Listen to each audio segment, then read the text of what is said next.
হরে কৃষ্ণ।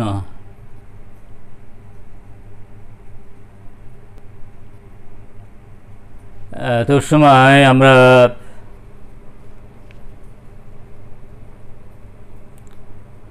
মোহ কি এবং কিভাবে জন্মে তা একটু একটু করে বলতে যাচ্ছিলাম। অতি সংক্ষেপে এরকম, দেহকে যদি আত্মা ভাবি তাহলে আমি মোহগ্রস্ত।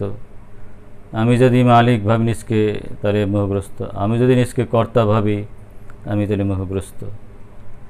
আমি যদি আমার স্বামিত্ব অধিকার ফলাই তাহলে আমি মোহগ্রস্ত।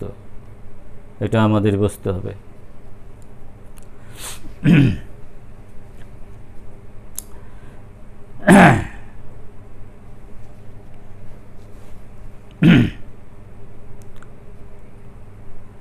বিষয় হচ্ছে এটা থেকে রেহাই পাওয়া অনেক সময় আমাদের দুষ্কর হয়ে পড়ে। আমরা অনেক ইতিহাস, অনেক কাহিনী, অনেক গল্প আছে, সেগুলো তো বলাও কঠিন। যদি মোহমুক্ত মোহ তো জন্মে এই আমি আমার ভাব থেকেই মোহ জন্মে। আমি রাজা, আমি বাদশাহ, আর এই যা কিছু, এই রাজ্য আমার, বাড়ি আমার, গাড়ি আমার, এই প্রজা আমার, ইত্যাদি ইত্যাদি, এই থেকে আসে। কিন্তু বস্তুত অর্থে আমি তো কিছু নিয়ে আসি না, কিছু নিয়েও যাব না। এখানে ভগবান আমাকে এখানে যেটুকু সুযোগ দিয়েছেন সেটুকু সুখ আমি করতে পারি। এটা ভগবানই মালিক, ভগবানই কর্তা। ভাগবত কত চমৎকার কথা বলছেন। পরিগ্রাহী দুতায় যজ্জাত প্রিয়তর নির্নাম। মোহ তখনই সৃষ্টি হয় তো যখন আমার অধিকারের উপরে কর্তৃত্ব করার বাসনা জন্মে। রাজা রাজার রাজা যেমন রাজা ভুলে যায় যে এটা ভগবান মালিক, সে কর্তৃত্ব করে। কিন্তু রাজা হলেই যে কর্তৃত্ব করতে হবে এমন কোনো কথা নেই। অম্বরীশ মহারাজ শশাকরা পৃথিবীর মালিক ছিলেন না, কোথায় তো কর্তৃত্ব করেন নাই। উনি নববিধা ভক্তির মধ্যে যজন যাজন করতেন। উনি তো ওই সমস্ত ব্রহ্মাণ্ডকে একটা ঢেলার মতো মনে করতেন, কারণ এগুলো গুরুত্বহীন। যেমন বাচ্চা শিশুরা মাটি ঢেলা দিয়ে নদীর কিনারায় খেলা করে, সন্ধ্যার সময় বাবা মা গিয়ে বলে এগুলো ফেল, চল বাড়ি চল। তদ্রূপ যখন জীবন অবসান ঘটবে তখন এখানে আমরা রাজা হইয়া, বাদশা হইয়া, ব্রহ্মাণ্ডের মালিক হইয়া, তবে ব্রহ্ম হই, সময় অবসানে আমাদেরকে ভগবান বলবেন চল বাড়ি চল, যদি আমরা ভগবানের স্মরণ রাখতে পারি। আর এই জগৎ সংসারে যা কিছু তো মাটির ঢেলা, অথচ সেটাকে গুরুত্ব দিয়ে মোহগ্রস্ত হয়ে জীব দুঃখের সাগরে হাবুডুবু খাচ্ছে। অথচ ভাগবত কি বলছে? ভাগবত বলছে পরিকৃত দুঃখায় যজ্জাত প্রিয়তম নির্ণয়। কিছু চমৎকার কথা বলছেন ভাগবত জয়ন্তী। ভাগবতের একটা দুইটা শব্দ যদি আমাদের জীবনে হজম হয় তাহলে ইহকাল আর পরকালে লাগে না কিছু, আমরা পরম শান্তি লাভ করতে পারি। আর মোহ জন্মনার কারণই হচ্ছে যখন কর্তৃত্ব অভিমান নিয়ে, ভোগবাসনা নিয়ে আমি সময় কাটাই, তখন ওই মোহ এসে হাজির হবে। যেখানে বলেছে পরম শান্তি আসবে যখন অকিঞ্চন হয়। যদি কেউ অকিঞ্চন হয় তাহলে পরম শান্তি আসবে। আশা শূন্য হয়, আশাই দুঃখ, নিরাশাই সুখ। যদিসে লাভ সন্তুষ্ট, যখন যা আসে তা নিজের পরিতৃপ্ত থাকে, তাহলে আর মোহ আসার কোনো সুযোগ নেই। কিন্তু যখন এই আশা পাশে বন্ধ হয়ে যায় জীব, তখন জীব মোহগ্রস্ত হয়। আর মোহগ্রস্ত হলেই দুঃখের সাগরে হাবুডুবু হয়। যেখানে সুখ নাই সেখানে সুখ খোঁজার চেষ্টা করে, যেখানে শান্তি নাই সেখানে শান্তি খোঁজার চেষ্টা করে, ভগবানের নিয়ম লঙ্ঘন করে। আর ভগবান কি করেন? তাদেরকে শাসন করার জন্যে, সতর্ক করার জন্যে ভগবান কখনো কখনো মহামারী হয়ে, কখনো কখনো ভূমিকম্প হয়ে তাদের স্মরণ করাই দেয় জীবকে, যে জীব আমি আছি, তোমার হাতে কিছু নাই। তুমি ভূমিকম্প রোধ করতে পারো না, আর মহামারীকেও তুমি রোধ করতে পারবো না। আমার যা করার তাই আমি করি, তোমার হাতে কিছু নাই। কিন্তু এটা মোহগ্রস্ত দ্বীপ। তারপর আমরা বুঝি না ভগবান অনেকটা কানামাছি ভোর খেলা খেলে আমাদের সাথে। অনেক সময় আমাদের বুঝতেও দেয় না যে ভগবান রয়েছেন। হ্যাঁ, বুঝতেও দেয় না, কারণ বুঝতে দেবে তখনই যদি আমি ভগবানের পথে চলি, বুঝতে দেবে তখনই যদি ভগবানমুখী হই, বুঝতে দেবে তখনই যদি আমি শাস্ত্রমুখী হই, সাধুমুখী হই, আমি সাধুসঙ্গের মুখী হই। আমি যদি কৃষ্ণ ভুলি যে অনাদি বহির্মুখ মায়া তার সংসার দুঃখ, আমাকে দুঃখ কষ্ট দেয়। আমরা যখন কৃষ্ণকে পিছিয়ে রেখে মায়ার মুখী হই, তখনই আমরা দুঃখের সাগরে হাবুডুবু খাই। এটা আমরা অনেক সময় বুঝিও বুঝি না, বুঝতে চাইও না, আর সেসব ক্ষমতা আমাদের নাই। তাই এই মোহ জন্মার পিছনে কারণ হচ্ছে আমি আমার ভাবি হচ্ছে এটা এটা নিঃসন্দেহ। আর এখানে কত সুন্দর কথা বলছে ভাগবত, পুত্র দ্বারা আপ্ত বন্ধু নাম সঙ্গ পান্তর সঙ্গ, কি চমৎকার কথা বলছে। পুত্র মানে ছেলে, দ্বার মানে স্ত্রী, আপ্ত মানে আত্মীয়, পুত্র আপ্ত বন্ধু নাম সঙ্গম পান্তর সঙ্গম। সুহৃদর বন্ধুর মধ্যে অনেক পার্থক্য আছে, আমরা অনেকে জানি। বন্ধু মানে বিনিময়, বন্ধুকে দিলাম, বন্ধু আমাকে দিল, আমি আমাকে বন্ধু দিল না, আমি আর বন্ধুকে দিলাম না, এটা হলো বন্ধুত্ব, সবাই বিনিময় হয়ে যা। আর সুহৃদ হলো বিনিময় ছাড়া যখন দেওয়া হয়, সেটা হলো সুহৃদ। আর ভগবান হলো সুহৃদ, আর শুদ্ধ ভক্তরও সুহৃদ। এখানে বলছে বন্ধুর কথা বলা হয়েছে। সঙ্গম পান্তর সঙ্গম, এখানে যাদের স্ত্রী ভাবি, যাদের পুত্র ভাবি, যাদের আত্মীয় ভাবি, হ্যাঁ, এরা আমরা সবাই পান্থশালার প্রতীক মাত্র। পান্থশালায় এসে সরাইখানায় এসে কেউ 1 ঘন্টা থাকে, কেউ 5 ঘন্টা থাকে, কেউ 2 রাত্রি থাকে, 2-3 দিন থাকে, তারপর সেখান থেকে চলে যায়। আমরা এখানে যারা স্ত্রী পুত্র কন্যা আত্মীয় বন্ধু বান্ধব নিয়ে আমরা চিন্তা চেতনায় থাকি, কোনো বন্ধু 50 বছর বাঁচে, অথবা 100 বছর বাঁচে, 150 বছর বাঁচে, কেউ কোনো সন্তান হয়তো 15 দিনে মারা যায়, হ্যাঁ, স্ত্রী হয়তো 10 বছরে মারা যায়, এরকম। হ্যাঁ, এটাকে আমরা এখান থেকে চলে যাই, যখন যার সময় হয় তখন চলে যাই। ট্রেনে বাসে ওঠার মতো, আমরা যখন বাসে উঠি অথবা ট্রেনে উঠি, যার যার স্টেশনের নাম আমরা নেমে পড়ি। হয়তো আর কোনো দিন দেখা হতেও পারে, না হতে পারে, যদি গোলকবৃন্দে দেখা হয়, বৈকুণ্ঠধামে যদি ভক্ত হওয়া যায়, এরকম। কিন্তু এটা আমরা যখন আমরা বুঝতে চাই না, তখন আমরা মোহগ্রস্ত হই। এই বিষয়, এই তত্ত্বগুলো যখন আমরা হৃদয়ে স্থান না দিই, তখন আমরা মোহগ্রস্ত হই। যে এই সমস্ত বিষয়গুলো, যে স্ত্রীকে আমরা পেলাম সেই স্ত্রী চিরকাল আমার হবে না, যে পুত্রকে পেলাম সেই পুত্র চিরকাল আমার হবে না, যে আত্মীয় আমি পেলাম সেই আত্মীয় চিরকাল আমার হবে না, যে বন্ধুকে পেলাম সেই বন্ধু চিরকাল আমার হবে না। এরা পান্থশালার প্রতীক, মানে ক্ষণিকের জন্য আমাদের দেখাশোনা, যখন যার সময় হবে কাল আমাদের এদের সম্পর্ক বিচ্ছিন্ন করে ফেলবে। কিন্তু এই বিষয়গুলো আমরা বুঝিও বুঝি না, বোঝার চেষ্টাও করি না, কি দুর্ভাগ্য আমাদের। এখানে কি চমৎকার কথা বলছে ভাগবতম, অনুদেহম বেন্তিয়েতে, কি চমৎকার কথা। ভগবান বললেন,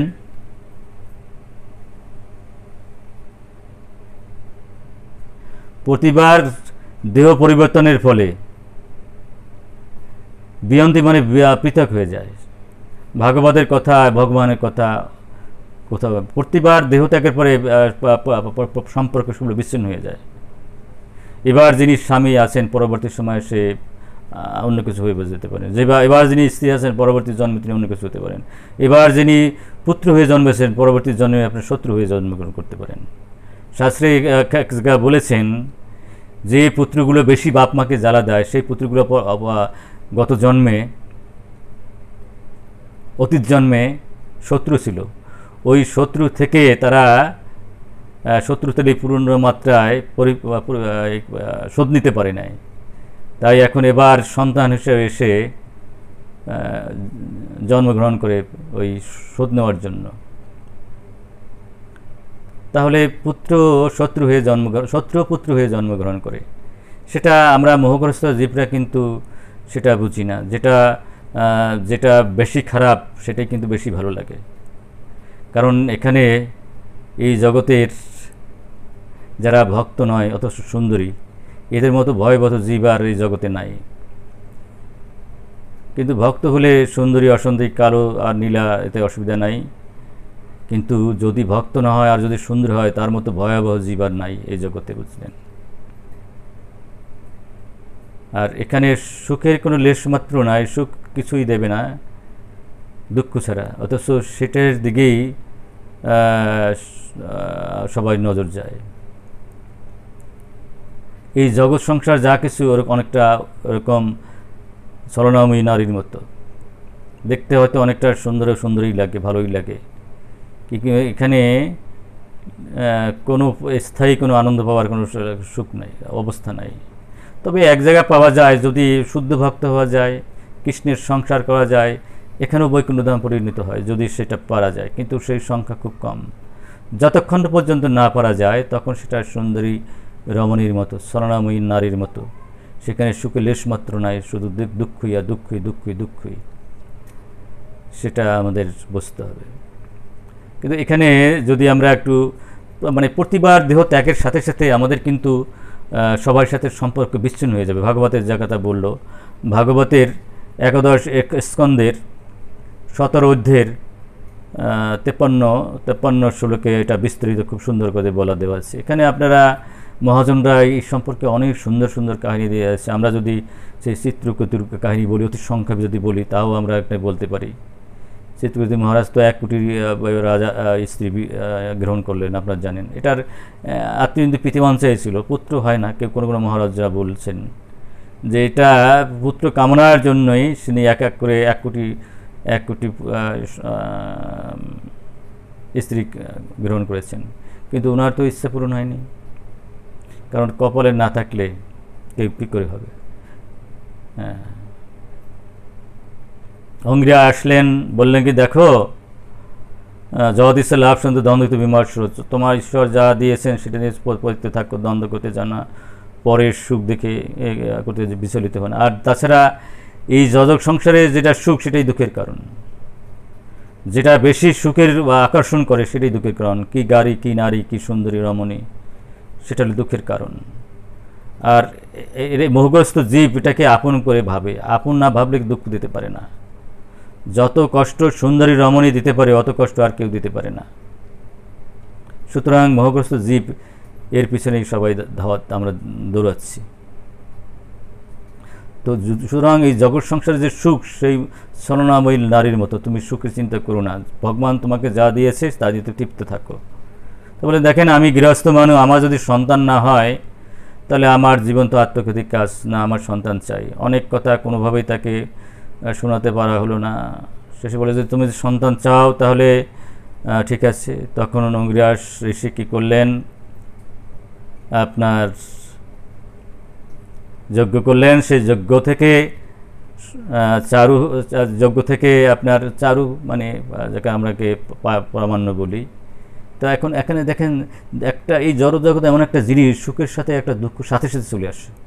যে বললেন দেখেন, এখানে তুমি যদি এই চারুটা তোমার কোনো স্ত্রীকে ভক্ষণ করাও, তোমার স্ত্রী তো সে গর্ভবতী হবে। তো আপনারা জানেন সেখানে তার 1 কোটি স্ত্রী এখন কারকে খাওয়াবে? যাকে না খাওয়াবে সেই তো তারপর রাগান্বিত হবে, সেই তার শত্রু হয়ে যাবে। এই জগৎ সংসারই এমন, কারণ যে একটু কম পাবে, যাকে একটু কম দেবেন, ইচ্ছায় আর অনুসরণও সেই শত্রু হয়ে যাবে। এইটা হলো জড়জগতের একটা লক্ষণ। জড়জগৎ এমন একটা জগৎ, যে জগৎ তার দিতে পারলো কি না, কেন পারলো না, এটি দেখার কোনো দরকার নেই। আমি পেলাম না, সুতরাং আমাদের দিল না, সুতরাং সে আমার শত্রু। এইভাবে জগৎ সংসারে চলছে, আমরা দেখতে পাচ্ছি। তো এখন কোনোভাবেই সিদ্ধান্ত নিতে তার কষ্ট হচ্ছিল, কী করে এই 1 কোটি স্ত্রী কাকে খাবো। শেষে দেখলো না, তাহলে প্রথম স্ত্রী খাওয়াই দেয়, কৃতদূতী যে নাম ছিল তার প্রথম স্ত্রী, তাকে খাওয়াই দেওয়া হলো। আপনারা জানেন তার সন্তান হলো। তার সন্তান হওয়ার পর 60 কোটি গাভী তার দান করেছিল। কত আনন্দ তার! 60 কোটি গাভী, চারটিখানি কথা। 60 কোটি গাভী দান করে দিলেন, আরও কত কিছু দান করলেন ব্রাহ্মণ বৈষ্ণবদের। আনন্দে আত্মার হয়ে গেলেন, আনন্দের সাগরে হাবুডুবু খাচ্ছেন। সেই আনন্দের যেন সমুদ্রের ঢেউ তার অন্তরে, কারণ এতদিন পর তিনি সন্তানের মুখ দেখেছেন। আর গৃহস্থ জীবনে যদি সন্তান না হয়, পুত্র আদি না হয়, এর সে তার দুঃখ হতে পারে না। এবং যে বস্তু অনেক দিন পর পাওয়া যায় সেটাই বেশি আনন্দ লাগে, আনন্দে আত্মহারা। কিন্তু এই যে আনন্দদের দুঃখের কারণ, সমস্ত আনন্দই হচ্ছে এই জড়জগতের যত আনন্দ, যা ইন্দ্রিয়জাত আনন্দ, যা মনের আনন্দ, সেটাও ইন্দ্রিয়জাত আনন্দ অল্প সময়ের মধ্যে চলে যায়, আর মনের আনন্দ কিছু সময় থাকে, কিন্তু তাও স্থায়ী না, তাও কিন্তু আপনার স্থায়ী সুখ দিতে পারে না। সেই সুখগুলো মনে মনে আমি গাড়ির চিন্তা করলাম, গাড়ি আমি আনলাম, হয়তো বা আনন্দ পেলাম, হয়তো দেখা গেল রাস্তায় বেরোয়েছি, আমাকে পোড়াই দেওয়া হলো, অথবা অ্যাক্সিডেন্ট করে শূন্য বিচ্ছিন্ন হয়ে গেলাম, তার দুঃখটা বেশি পাবো। যেটা আমার বেশি আনন্দ যেটা পেয়েছে সেটা বেশি দুঃখ দেবে। সারা জীবন একটা পরম জ্ঞানী গুণী খুব ভালো বাপের সুন্দরী এক স্ত্রী চিন্তা করলাম, পেলামও, সে ডাক্তার ইঞ্জিনিয়ার সমস্ত গুণে গুণান্বিত, কিন্তু সেই স্ত্রী দেখা গেল 5-10 বছর পরকীয়া করে চলে গেল আমার কাছ থেকে, আরেকজনের বেটার দেখে চলে গেল। তো এই যে বিষয়গুলো, যে আনন্দ আমি যতক্ষণই আনন্দ পেলাম তার চেয়ে বেশি নিরন্দ। এই জন্য জড়জগতের যে ছলনাময়ী সুখ এর পিছনে না ঢোকাই ভালো। এই যে ছলনাময়ী সুখ, এই পিছনে ঢোকার নাম হচ্ছে মোহ। এইভাবেই কিন্তু মোহ, যদি যখন যা পাই তা নিয়ে যে তৃপ্ত থাকতাম, তবে মোহ কিন্তু আমার কিন্তু জন্মগ্রহণ করতে পারতো না। কিন্তু যদি আরও চাই, আমার মতো করে চাই, তাহলে আমি মোহগ্রস্ত হব। তা এখন ওই যে রানীর খাওয়াই দেওয়ার পরে রানী তো আপনার সন্তান সম্ভব হয়েছে, সন্তান প্রসব করলেন, কিন্তু রাজা ওই সব সন্তান পেয়ে এতই আত্মহারা হয়ে গেলেন, এতই হয়ে গেলেন, বাদ বাকি যত স্ত্রীরা ছিল তাদের দিকে তার কোনো নজর নাই। অনুক্ষণ ওই পুত্র এবং বড় রানীর পরেই তার মনটা রয়েছে, এবং সেই সেবায় তারা যুক্ত, আনন্দ আত্মহারা উনি। অন্য অন্য নারীরা ভাবলেন সর্বনাশ, এই পুত্রের জন্যেই আমরা সারা রাজার আদর যত্ন থেকে আমরা বাইরে চলে গেছি। রাজা আদর যত্ন তখনই করবে যখন এই পুত্র থাকবে না। এই পুত্র আসার পর থেকে আমাদের আদর যত্ন করে না।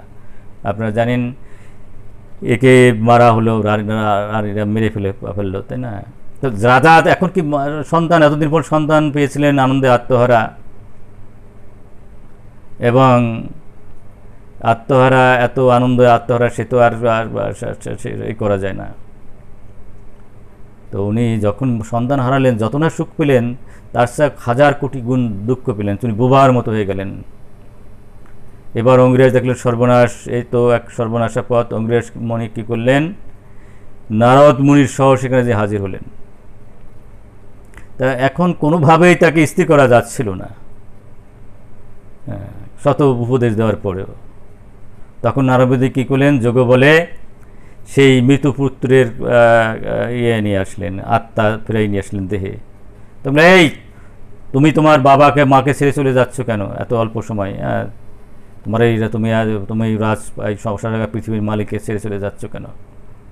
তখন উনি এত সুন্দর করে জবাব দিয়েছেন, সেটা এখানে বলা আছে, কত সুন্দর করে জবাব দিলেন। দেখেন, আমার 1,00,000 কোটিবার আমার জন্ম হয়েছে, আমি কতবার জন্মেছি, কতবার মরেছি, কতবার বাবা হয়েছে, কতবার মা হয়েছে, কতবার পাখি হয়ে পাখির সন্তান হয়েছি, কতবার পশুর সন্তান হয়েছি, কত কীটপতঙ্গের সন্তান হয়েছি, কত জানার আমি কত সন্তান হয়েছি, কাকে বাবা বলবা, কাকেই বা মা বলবো? আসলে এরকমই এই জগৎ সংসারে আমরা মোহগ্রস্ত জীব। পুত্রের চিন্তায়, স্বামীর চিন্তায়, বাবার চিন্তায়, মার চিন্তায় আমরা অস্থির হয়ে উঠি এবং ভগবানকে ভুলে যাই এই জগতের চিন্তা করতে করতে করতে। কিন্তু বস্তুত এরা যে কত জন্মে কী হয়েছে তার কোনো লেখাজোখা নাই, কী হবো তারও লেখাজোখা নাই, এবং মৃত্যুর সাথে সাথেই আমাদের আরেকটা অন্য দেহ আমাদের হয়ে যাবে যদি আমরা একটু স্বীকৃতি করি। আর যদি আমরা স্বীকৃতি না করি তাহলে গাছ পাথর হয়ে যাব, এবং তারটা যদি মানে আরও খারাপ কাজ করি তাহলে গাছ পাথরও আরও সুযোগ থাকবে না, আতিবিক দেখে ছটফট করে মরব। কিন্তু দুর্ভাগ্য হলো এই সত্য, আমরা কিন্তু এই মোহগ্রস্ত জীবীটা বুঝতে পারি না। আমাদের তখনই মোহে আসে যদি ভাবি যে এই পুত্র আমার, এই বাড়ি আমার, এই গাড়ি আমার, মান আমার, ইত্যাদি ইত্যাদি, আমি সুন্দরী, আমি ধনী, আমি জ্ঞানী, আমি খুব বড় বংশের লোক। এই ভাবনা আসলে আমরা মোহগ্রস্ত হয়ে যাই। এবং এই সমস্ত বিষয়গুলো তো একেবারে স্বপ্নের মতো। যারা আমরা যে মোহগ্রস্ত, এই বিষয়টা তো স্বপ্নের মতো। স্বপ্ন আমরা দেখি, যখন 15 মিনিটে অথবা 20 মিনিটে আমরা স্বপ্ন দেখতে পারি, এটাই দেখি সাধারণত। কিন্তু জীবন সবসময় 80 বছর অথবা 90 বছর অথবা 100 বছর, 125 বছর। কিন্তু মৃত্যু এসে তো স্বপ্ন ভেঙে দেবে। এই 15 মিনিটেরও যেমন স্বপ্ন ভেঙে দেয়, জীবন স্বপ্ন ভেঙে দেয়। সুতরাং এখানে এই স্বপ্নকে বাস্তব ভাবার কারণ হচ্ছে মোহগ্রস্ততা। আমরা যখন এই স্বপ্নকেই বাস্তব ভাবি তখন আমাদের মোহ হতে ধরে। আমরা জগতের 99% মানুষই অবস্থা আমাদের। আমরা এই স্বপ্নকেই বাস্তব ভাবছি। একমাত্র বাস্তব হচ্ছে ভগবান, আর সবই স্বপ্নে। 14 ভুবনে যা কিছু দেখি কাল নিয়ে যাবে, যা কাল নিয়ে যায় তাই স্বপ্ন। আর স্বপ্নের রাজ্যে আমরা সুখী হওয়ার চেষ্টা করছি, সম্ভব না। হয়তো একটু বেটার অবস্থা যেতে পারি। যেমন জেলখানায় আমরা যাই, তখন রাষ্ট্রপতি যখন যদি যায় অথবা প্রাইম মিনিস্টার যখন কোনো অপরাধ করে জেলে যায়, সে যখন সুযোগ সুবিধা পায়, চোর গেলে সেই সুযোগ সুবিধাটা পায় না। এইটুকু পার্থক্য এই জগতে। কিন্তু সবাই তিতাব জ্বালায় জ্বলি, সবাই জন্ম মৃত্যু জ্বালায় জ্বলি, সবাই রোগের মধ্যে আসি, সবারই এইসবগুলো আসে, কিন্তু আমরা এগুলো বুঝি না। আমরা যখন মোহগ্রস্ত হই তখন এগুলো বুঝি না। এত কথা এগুলো তো 2-1 ঘন্টায় বলা সম্ভব না, তবে একটু সামান্য বলি। যারা আপনারা শুনবেন, আপনারা একটু অহৈতুক কৃপা করবেন, যেন আপনাদের কৃপায় আমার যেন কৃষ্ণমুখী হতে পারি, ভাগবতমুখী হতে পারি, শাস্ত্রমুখী হতে পারি। যতটুকু সময় আমি বেঁচে থাকবো ততটুকু সময় যেন জগতের সেবা দিতে পারি, গোবিন্দকে সেবা দিতে পারি, গোবিন্দের চিন্তায় থাকতে পারি। এখানে দেখেন কত চমৎকার করা বলছে ভাগবত। যেহেতু সামনে ভাগবত জয়ন্তী, তাই একটু ভাগবত থেকে বলার চেষ্টা করছি। এখানে বলছে ইলথম পরিমিশ্রম মুক্ত, কি চমৎকার কথা বলছে। আমরা যদি এই চিন্তা ভাবনা করি যে আমরা কেউ না, এবং এখানে পান্থশালার প্রতীক মাত্র আমরা, এবং স্বপ্নের আমরা যা বাস্তব বলে ভাবছি সব স্বপ্ন, এটা যদি ভাবি, এই ভাবনা নিয়ে যদি ভাবি এবং এটা যদি গভীরভাবে বিচার করি তাহলে হবে। এটা একটু সামান্য বিচার করলে আমাদের এই ভাবনাগুলো শুদ্ধ হবে না। এটা একটু গভীরভাবে তত্ত্ব বিচার করে দেখতে হয়। আমরা তো বিচার করি আপাত দৃষ্টিতে বিচার, সেই বিচার কিন্তু ঠিক না, শুদ্ধ না। আপাত বিস্তারে যা দেখি জগৎটা কিন্তু তা না, চোখে যা দেখা যায় সেগুলো আপাত বিচার। কিন্তু এই চোখে দেখার পিছনে আরও একটা বিচার আছে, সেটা আধ্যাত্মিকতার বিচার যদি হয়, শাস্ত্রের আলোকে যদি বিচার করি, ভাগবতের আলোকে যদি বিচার করি, গীতার আলোকে যদি বিচার করি, তাহলে দেখো সম্পূর্ণ উল্টা জিনিস। আর সেজন্য এই জগৎটা উল্টা, দেখেন না, ওই যে ওই গীতার মধ্যে বলছে একটা গাছ, এই জগৎটা উল্টা বিলে বলছে শিকড়গুলো উপরের দিক, ঢালগুলো নিচের দিক। আর সেজন্য যে উল্টা জগতে আমরা উল্টা চিন্তার মধ্যে আছি, যেটা ভালো সেটাই মন্দ বলছে, যেটা মঙ্গল সেটা অমঙ্গল ভাবতেছি, সব উল্টা চিন্তার মধ্যে আছি। আর ঠিক চিন্তা হই যদি আমি ভাগবত গীতার কথাগুলো একটু হৃদয়ঙ্গম করি, অনুভব করি। আর অনুভব হবে যে যদি নিষ্ঠার সহিত বিচার করি তাহলে অনুভবগুলো আসবে। নিষ্ঠার সহিত যদি বিচার করি, আর যদি দেহত্ববোধের শূন্য হই, আমি যদি বা ভক্তকে সেবা দেই, জীবকে সেবা দেই, জীবের সাথে যদি ভালোবাসা হয়, ভক্তের সাথে যদি ভালোবাসা হয়, গুরুর সাথে যদি ভালোবাসা হয়, তাহলেই কিন্তু আমার বিচার বুদ্ধি আসবে, নইলে কিন্তু আমার বিচার বুদ্ধি আসবে না, আমার আধ্যাত্মিক জ্ঞান জন্মে না। শ্রদ্ধাবান লবেতে জ্ঞানাম তৎপর সংযমেন্দ্র, জ্ঞানাম লব্ধা পরমেশ অচিরেণ অধিক। কি চমৎকারতা বলছে। শ্রদ্ধা ভক্তি যদি না থাকে জীবের প্রতি, মানুষের প্রতি, গুরুদেবের প্রতি, ভক্তদের প্রতি, ভগবানের প্রতি, তাহলে আমরা এই বোধ শূন্য হয়ে যাব। তাহলে আমরা এখান থেকে মুক্ত হতে পারবো না। এখানে আমরা এখানে আস্তে আস্তে অভ্যাস রাগদেশ বিমুক্তই বিষয় ইন্দ্রের চরণ কি সুন্দর বলছে। আমরা এখান থেকে যদি এই বিষয় থেকে মুক্তি হতে পারি, গীতা কিন্তু কোন কথা বাকি রেখে যায় না। গীতার 1-2 শব্দই যথেষ্ট আমাদের জীবনের জন্য, একটা শব্দই যথেষ্ট পরম আনন্দ লাভের জন্য। বলছে রাগ শূন্য হতে, বলছে কি চমৎকার কথা, দেশ শূন্য হতে বলছে। এভাবে যদি চলি তাহলে আমরা মুক্ত হতে পারি। কত চমৎকার কথা গীতায় বলছে। আমাদের হলো রাগ যায় না, মানে আসক্তি যায় না, যত যে চাই তত আরও পেতে চাই, এটা হলো রাগ। দেশ যা আমরা পাই তাতে আমার ভালো লাগে না। ডাক্তার হইলাম, ইঞ্জিনিয়ার হইলাম, জজ হইলাম, ব্যারিস্টার হইলাম, কোটি টাকার প্রতি টাকা হইলাম, তাতে আমার হয় না। আমি এগুলো বাদ দিয়া দেশের প্রেসিডেন্ট হতে পারি কিনা, অথবা জাতিসংঘের সেক্রেটারি হতে পারি কিনা, এই চিন্তার মধ্যে আমরা থাকি। কিন্তু যখন যা পাই তা নিয়ে কেউই আমরা তৃপ্তি নই, আরও চাই, আরও চাই, আরও চাই। আমরা কেন দুঃখিত, আমার বন্ধু কেন আমার চেয়ে, আমি 1000 কোটি টাকার মালিক, তাতে আমার সুখ নাই। যদি আমার বন্ধুতে দেখি 2000 টাকার মালিক, হায় রে কপাল, 2000 কোটি টাকার মালিক দেখি আমার বন্ধুকে, আমার 1000 কোটি টাকা আছে, তাতে আমার কোনো সুখ নাই। যখন দেখি আমার বন্ধু 2000 কোটি টাকা, তখন আমার দুঃখ লাগে। এই জন্য বলছে রাগ দেশ, অন্যটা দেখে কখনো তোমার মাৎসর্যপূর্ণ হওয়া উচিত না। যদিসা লাভ সন্তোষ দ্বন্দ্বিত বিমর্ষ, যখন যা পাবে তাই নিয়ে তুমি সন্তুষ্ট চিত্তে গ্রহণ করো, তাহলে কি হবে, এই বিষয় ভোগ থেকে মুক্ত হওয়া যায়। যখন যাহা পাওয়া যাতে মুক্ত হতে হয়, কিন্তু পারি না বলে আমরা মোহগ্রস্ত হয়ে পড়ি। আর এখানে ভাগবত গৃহস্যু অতিথিবৎ বসন।